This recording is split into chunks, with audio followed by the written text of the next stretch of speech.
হাইকোর্টের নির্দেশে কবর থেকে তোলা হলো কিশোরীর দেহ। হরিহরপাড়ায় কিশোরী খুনে ফের ময়নাতদন্তের জন্য হাইকোর্টের নির্দেশে কবর থেকে তোলা হলো দেহ। সম্প্রতি 5 দিন ধরে নিখোঁজ থাকার পর গত 27শে জানুয়ারি হরিহরপাড়ার ধরমপুর গ্রামে বছর 13-র এক কিশোরীর ক্ষতবিক্ষত মৃতদেহ উদ্ধার হয়েছিল সরষেক্ষেত থেকে। পরিবারের অভিযোগ ছিল তাকে অপহরণ করে গলায় ফাঁস লাগিয়ে খুন করা হয়েছে। তার চোখ উপড়ে নেওয়া হয়েছিল বলেও অভিযোগ করেছিল। মৃতের পরিবারের দাবি ওই 8ম শ্রেণীর ছাত্রীর সঙ্গে প্রতিবেশী এক কিশোরের প্রেমের সম্পর্ক ছিল। মৃতের মায়ের অভিযোগ, মেয়ের বান্ধবীর কাছ থেকে জানতে পেরেছে যে তার মেয়ে ওই সম্পর্কের জেরে 3 মাসের অন্তঃসত্ত্বা হয়ে পড়েছিলেন। তার চোখ উপড়ে নেওয়া হয়েছে, অথচ ময়নাতদন্তের রিপোর্টে সেসবের উল্লেখ ছিল না।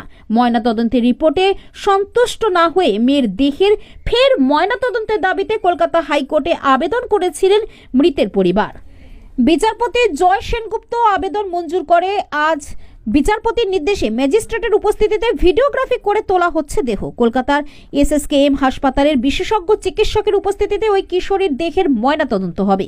কবর থেকে কিশোরীর দেহ তোলা হচ্ছে জানাজানি হতেই কবরস্থানের আশেপাশে এলাকার মানুষজন ভিড় জমিয়েছে। ঘটনায় চাঞ্চল্য ছড়িয়েছে এলাকা জুড়ে। পরিবারের লোকজনের দাবি, তাদের মেয়েকে যারা নৃশংসভাবে খুন করেছে তাদের পুলিশ শাস্তির ব্যবস্থা করুক। ব্যুরো রিপোর্ট, চেতনা নিউজ।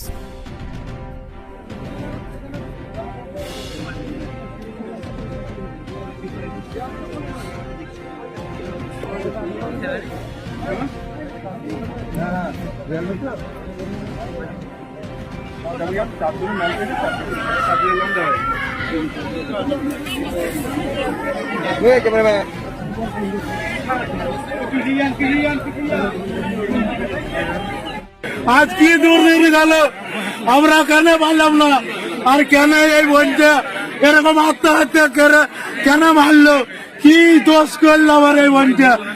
এই জন্য আমার লোক 12 বছর 10 মাস বয়স, যে এখনো কিছু মানে বোঝার মতন হয়নি, যে 10,000 টাকার লোভে মেরে দিল যে লিয়াই আমি কলকাতা নিয়ে দেবো, ভাত দেবো।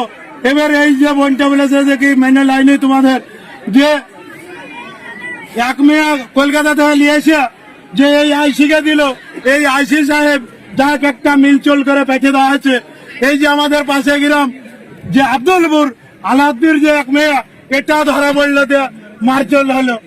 তো এই জিনিসটা যে আমার বোনটা অবুঝে পড়ে গেল, পড়ার তরুণ থেকে যে ঘটনা ঘটে গেল, তাতে আমরা আইনের রাস্তায় গেছি।